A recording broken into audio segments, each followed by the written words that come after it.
तो विश्वामित्र ने क्या कहा, बड़ा ध्यान से सुनना। वो कहते हैं कि इन 4 चीजों में से किसी भी एक चीज में अगर अधिकता हो जाए किसी इंसान के पास, तो उस आदमी में घमंड हो जाता है। वो 4 चीजें क्या हैं? सबसे पहला, धन। किसी के पास बहुत पैसा हो गया तो भैया घमंड तो आ ही जाता है। पता है फॉर्च्यूनर लिए हैं अभी है फॉर्च्यूनर का घमंड। दूसरा, बल, बहुत ताकत है। ताकतवर आदमी पूरी दुनिया को कमजोर समझता है, वो किसी को भी कुछ समझता ही नहीं। फिर जिसके पास बहुत ताकत है, बहुत बल है, दुनिया में कमियां निकालता रहता है।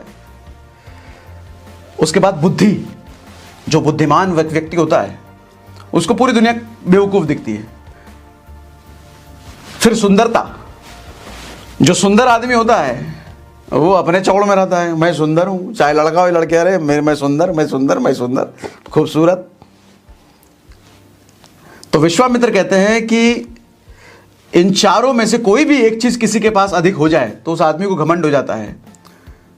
राम में ये 4 चीजें हैं और भरपूर हैं, फिर भी घमंड नहीं है, इसलिए उसको लेने आया हूं, इसलिए राम ही चाहिए।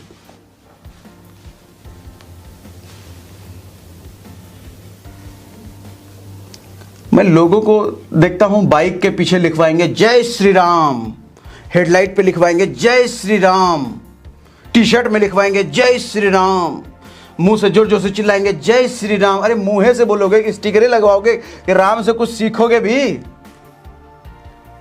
हम भगवान में मानते जरूर हैं लेकिन भगवान की नहीं मानते। राम का चरित्र कैसा था ये भी तो देखो। पूरा राज्य बोले भरत को दे दो, दे दो, क्या दिक्कत है, भाई है अपना, ले ले ले ले।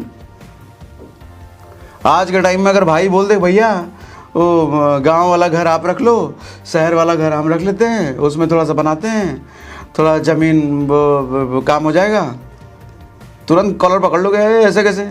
नहीं नहीं कुछ नहीं, दोनों मेरा है, बाबूजी बोल के गए मेरा है, तुम्हारा एगो उधर वाला जमीन है पीछे खेत वाला, बस वही है, बाकी दोनों घर मेरा है। लिखवाओगे जय श्री राम और हरकत सारा रावण वाला करोगे। रावण यही तो था, अपने भाई को विभीषण को लात मार के बाहर कर दिया। हरकतें हमारे यही होती हैं रावण वाली, और लिखवाएंगे जय श्री राम। मैं देखता हूं गाड़ियों के पीछे स्टिकर लगा होता है महाकाल, और वो जो स्टिकर लगाया रहता है गाड़ी में वो पूरा चौड़ में रहता है।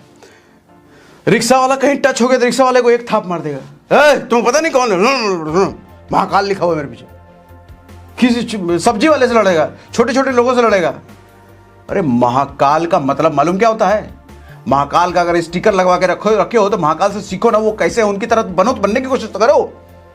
महाकाल का मतलब महाकाल, मतलब महाविनाशक। महाविनाशक किस चीज का? दुनिया की सारी बुराइयों का विनाशक। दुनिया में जितनी बुरी चीजें हैं वो सबको खत्म करने वाले, ये नहीं कि कमजोर लोगों को थाप लगाने वाले। अरे रिक्शा वाला अपना काम कर रहा है, उस जरा सटा भी दिया तो क्या जरूरत है उसे लड़ने का? बजाय उसको अगर 2 लाइन बोल दोगे, अरे भाई साहब कोई दिक्कत नहीं है, थोड़ा ठीक से चला लिया करो, खुश रहेगा वो भी। सिक्योरिटी गार्ड से लड़ते हुए मैंने देखा है, फॉर्च्यूनर वाले को सिक्योरिटी गार्ड से लड़ते हुए। अरे सिक्योरिटी गार्ड को दिन में 2 बार अगर सिर्फ इतना पूछ लो क्या हाल है गार्ड साहब, मैं अपनी सोसाइटी में करता हूँ, मैं जब भी नीचे उतरता हूँ अपने, क्या हाल है गार्ड साहब, क्या हाल है गार्ड साहब, क्या हाल है गार्ड साहब करता रहता हूँ। बस इतने ही से ना गार्ड वो खुश रहता है, वो मुझे एक्स्ट्रा 4 बार सलाम करता है वो, बस इतना पूछ देने से। और ऐसे आदमी से लड़ते हो, स्टिकर लगवाते हो महाकाल, बेवकूफ।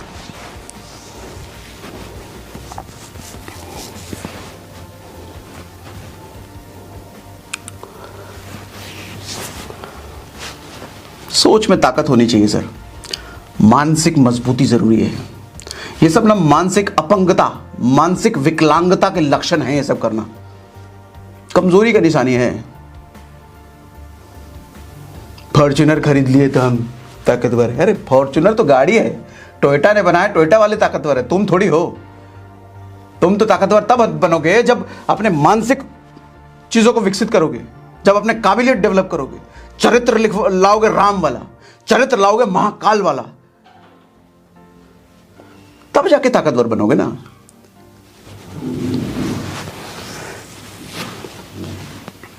जो मजबूत लोग होते हैं ना, देखो आदमी की मजबूती ना एक और चीज से पता चलती है कि आपके दुश्मन कितने बड़े हैं। आपके कॉम्पिटिटर कितने बड़े हैं। एक किस्सा आपको सुनाता हूं किशोर कुमार का। एक बार संजय गांधी जब उस वक्त थे, तो संजय गांधी और किशोर कुमार की जान पहचान थी। तो संजय गांधी और किशोर कुमार किसी पार्टी में मिले थे और संजय गांधी ने किशोर कुमार को बोला जरा अपना वो गाना उन्होंने सुनाओ जरा। तो किशोर कुमार बोले तो मैं तो गाने की फीस लेता हूं, तो फीस लूंगा तब सुनाऊंगा। तो संजय गांधी को लग गया बुरा। तो उन्होंने क्या करा, जितने टीवी वाले थे उस टाइम पे, जितने रेडियो चैनल थे, सब पे किशोर कुमार को बैन करवा दिया और पूरे 1 साल तक किशोर कुमार बैन रहे थे। तो किशोर कुमार भाई परेशान। अच्छा, अब यहां पर देखो, मोहम्मद रफी जो किशोर कुमार के सबसे बड़े कॉम्पिटिटर थे उस वक्त, इन दोनों की एकदम 36 का आंकड़ा था। 36 का आंकड़ा कहने का मतलब गाने में कॉम्पिटिटर किशोर कुमार के बराबर अगर कोई था तो मोहम्मद रफी, और मोहम्मद रफी के बराबर कोई था तो किशोर कुमार। मोहम्मद रफी को पता चला कि किशोर कुमार के साथ ऐसा ऐसा हुआ है, और मोहम्मद रफी की जान पहचान थी उस टाइम पे इंदिरा गांधी से। तो उन्होंने बोला कि किशोर कुमार के साथ ऐसा ऐसा हो गया, जरा देख लीजिए, करा दीजिए। तो उन्होंने करा दिया, ठीक, सब कुछ बैन वैन से बंटवा दिया। ये बात किशोर कुमार ने बताया है। तो समझने सोचने वाली बात यह है कि मोहम्मद रफी को यह डर नहीं था कि मेरा कॉम्पिटिटर मर जाए, सड़ जाए, इसका बैन हो जाए तो कितना बढ़िया, मैं ही राजा रहूंगा। सब ताकतवर आदमी ना अपने कॉम्पिटिटर को हमेशा जिंदा रखता है, और वो कॉम्पिटिटर जो सबसे सख्त कंपटीशन देता है, क्योंकि उसको पता है कि यही मुझे बेहतर बनाएगा, क्योंकि अगर ये मुझे उंगली नहीं करेगा तो मैं बेहतर नहीं बनूंगा। बुरे हालात और मजबूत दुश्मन आपकी ताकत की औकात बताते हैं। जिस आदमी ने बुरे हालात नहीं झेले और जिसके बड़े दुश्मन नहीं है, मुकेश अंबानी जिसका दुश्मन है, समझ लो कैसा आदमी होगा वो। मतलब मुकेश अंबानी को उसने परेशान कर रखा, वो किस तरह का आदमी होगा वो। महात्मा गांधी, भगत सिंह, इनके कॉम्पिटिटर कौन थे, इनके दुश्मन कौन थे? अंग्रेज। सीधा अंग्रेजों से लाकर लड़ गए और लड़ते ही रहे पूरी जिंदगी, महान बन गए। इनकी महानता का परिचय पूरी दुनिया देती है, क्योंकि इनके दुश्मन इतने बड़े थे, इनके कॉम्पिटिटर इतने बड़े थे। ये चिन्नू मुन्नू छुटकू से नहीं लड़े, रिक्शे वाले से लड़ते फिर रहे हैं, सिक्योरिटी गार्ड से लड़ रहे हैं, और सब्जी वाले से लड़ रहे हैं, पता चले राह चलते कोई बच्चा है उससे लड़ रहे हैं, कॉलेज में लौंडे लफाड़ों से लड़ रहे हैं। अरे, और गाड़ी के पीछे लिखवाओगे महाकाल, यही महाकाल हो।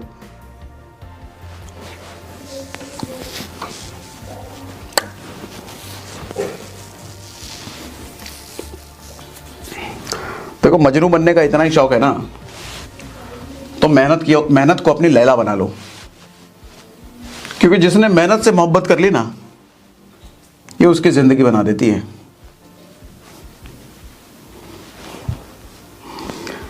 एलॉन मस्क अगर कह दे कि मैं चांद पे दुनिया बसाने का सोच रहा हूँ, दुनिया बसाने वाला हूँ, तो तुरंत हम लोग फिर प्रॉपर्टी डीलर ढूंढने लग जाएंगे चांद का। भैया इन्वेस्टमेंट करना है, एलॉन मस्क ने बोल दिया है, कहाँ कहाँ सस्ता मिल रहा है चांद पर है। लेकिन वहीं आपने अगर बोल दिया कि मैं चांद पर शिफ्ट होने वाला हूँ, तुरंत 4 लोग हंसेंगे, ए चांद पे जाएगा, धरती पे रहने का जगह नहीं है, एक कमरे के घर में रहते और चांद पे रहने जाएगा, बाप मजाक उड़ाएंगे लोग। मालूम क्यों? कमज़ोर समझते हैं आपको लोग, जानते हैं ऐसे ही आदमी है, कुछ औकात है नहीं इसकी, कमज़ोर आदमी है, कुछ करने की शक्ति है नहीं, मुसीबत झेल नहीं सकता, 2 आदमी कड़वी बात बोल, ऐसे ही है, फालतू आदमी है, भरोसा नहीं करेंगे। लेकिन इलॉन मस्क बोले तो क्यों लोग भरोसा करते हैं? उसने साबित किया अपने आप को। वो कुछ भी बोल दे, मंगल ग्रह को खत्म कर देंगे, सीधा मंगल के बाद बुध आएगा, मंगल दिन हफ्ते में 7 दिन नहीं 3 दिन होंगे, वो लोग उस पर भी यकीन कर लेंगे, क्योंकि इलॉन मस्क बोल रहा है। भाई आप बोल करके देखो, तमाचा ना मारे आपको। ताकत, सोच, सारी शक्ति सोच की है, शारीरिक शक्ति नहीं। कहते हैं कि मन मजबूत हो, शरीर कमजोर हो, सर चलता है, लेकिन शरीर मजबूत और मन कमजोर तो बिल्कुल नहीं चलेगा। क्योंकि जिसके पास मानसिक शक्ति है वो दुनिया का विराज कर सकता है, शारीरिक जिसके पास शक्ति है वो सिक्योरिटी गार्ड बन सकता है, वो होटल का दरवान बन सकता है, दुनिया पर राज करने वाला नहीं बन सकता। दुनिया पर राज करने वाला वही बन सकता है जिसका मानसिक शक्ति है, यहां से ताकतवर है, वो वही राज करता है।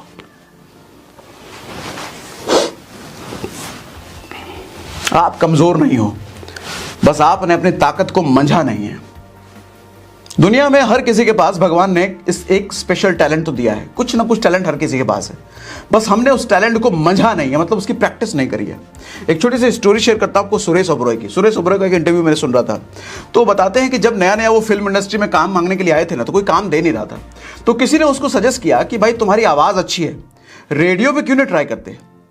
तो रेडियो पे जब वो ट्राई करने के लिए गए तो उनको एक ऐड मिला, एक साबुन का ऐड उनको बोलना था रेडियो पर, और 8 सेकंड का वो ऐड था।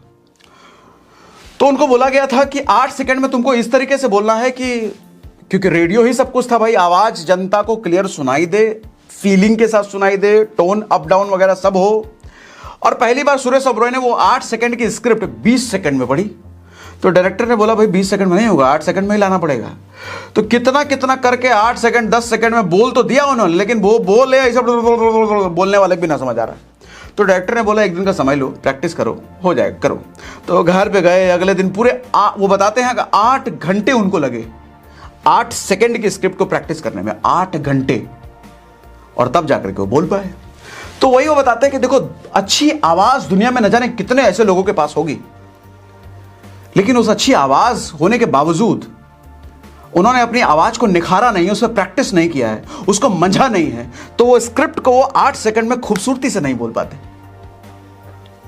सर ताकत सबके पास है, ऐसा नहीं है कि मेंटल पावर आपके पास नहीं है, ऐसा नहीं है कि मेंटली आप कमजोर हो, बस आपने मंझा नहीं है। मंझा कहने का मतलब मुश्किल टाइम आते ही आपने भरपूर एक्शन नहीं लिए, जरा सा टफ टाइम आते ही आप सरेंडर कर जाते हो। जरा सा कुछ गड़बड़ हुआ, अरे इधर काम नहीं हो रहा, 40,000 हो चुका है, 50 कर सकते थे, 10 बचा है, अब 10 होगा नहीं, अब 2 ही घंटे बचे हैं, सरेंडर कर जाते हो। सर उस 2 घंटे में जान लगा देते ना, जितने फोन बुक में नंबर थे सबको फोन मिलाते ना, सबसे रिटेलिंग की बात करते ना, अगर उस 2 घंटे में अपनी जान लगा देते ना, सर ये मंझ जाता। अगले महीने जब दिक्कत आती ना, आपको पता है कि अच्छा पिछले महीना मैं कर चुका हूं, इस महीने फिर निकाल दूंगा, लेकिन आप सरेंडर करके बैठे, कुछ होगा नहीं। अरे भाई साहब।